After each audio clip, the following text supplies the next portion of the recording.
It was a great Monday at the Australian Open. I'm here with Richard Evans, an old colleague of mine, not too old, but we are all getting on.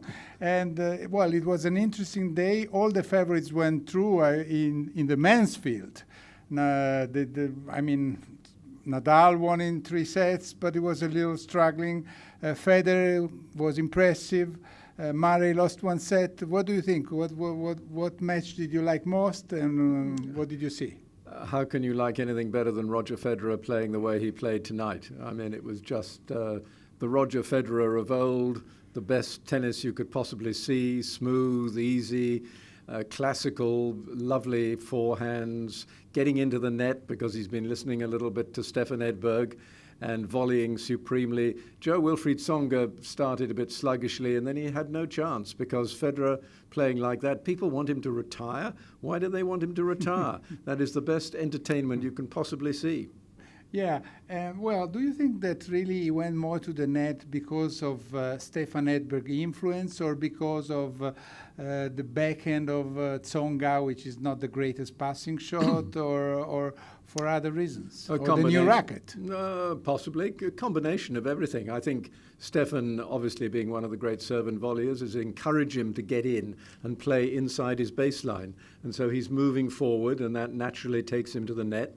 And when he gets there, if he volleys like that, it's going to be very rough to beat him. And what do you think of your guy, Murray? I mean, he lost 1 set when nobody expected him to lose. Well, he had 4 match points, and dear old Robert, he grabbed his moment for glory and had the time of his life. He was a lucky loser. He thought he was going home, and he ends up playing Andy Murray in the 4th round of a Grand Slam. So he had a great time.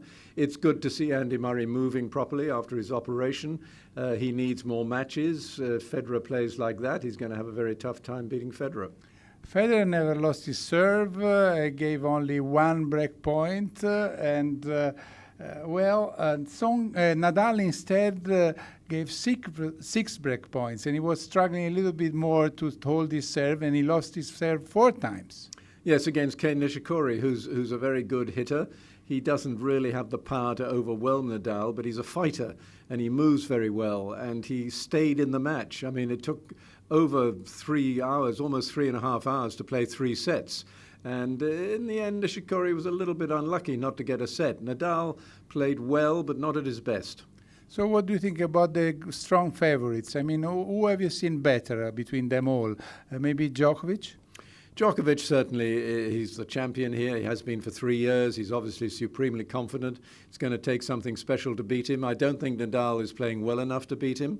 Federer, it's difficult to say if Federer can play like that against a Djokovic. If he can, then he can beat him. But then Murray can beat Djokovic. Murray, remember, has beaten Djokovic in the US Open final, the Wimbledon final, at the Olympics. So Murray, if he gets to play Djokovic, will think, I've done this before in big matches. Well, Federer was always going to the net, as you mentioned before, versus Tsonga. But Tsonga doesn't have the same passing shot than Murray. And Federer will have to play Murray. What do you think? Will he go to the net so much? Not as often, probably. He'll be a little bit more wary of the passing shot of Murray. And Murray's got a winning record over Federer, so Federer won't be nearly as confident as he was against Tsonga. Okay, we said that it was a day of no upsets, no surprises in the men's field, but in the women, there was. Cibulkova beats Sharapova. It wasn't the first time. She had beaten her already twice. Still, not many people expected. No, they didn't. Maria was off her game. She's got a little problems somewhere with her back or hip or something. But she said, somebody said, you played that long match in the heat. She said, I can't use that as an excuse. She was very honest in press conference. Cibulkova played better and deserved to win. So what about tomorrow? Tomorrow we have our Pennetta, my Pennetta versus Lina. I mean, not one of the legends today said that Pennetta can win. But what do you think? Well, it's always possible, but Lina played very well. So I think you have to say that Lina is going to be favourite. Ivanovic, Bouchard? That's a very good, interesting matchup because Eugenie Bouchard's 19. She's going to be a superstar. She's a great player already. Anna Ivanovic played beautifully to to win her last match. So that's a tough call. I would have to go with Ivanovic on experience.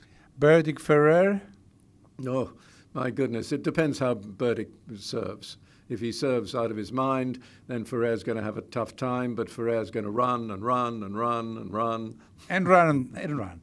And the last match is Wawrinka Djokovic. I mean, we have all great memories about this match. Here at the Australian Open, then at the US Open. What do you expect? Somebody says that Wawrinka sooner or later will make it. And he may even win a slam, which he never got close to. Well, he's playing well enough to give Djokovic a big run for his money.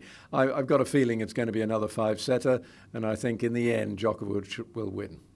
Thanks a lot to Richard Evans, and see you tomorrow on Tuesday at the Australian Open. Bye-bye.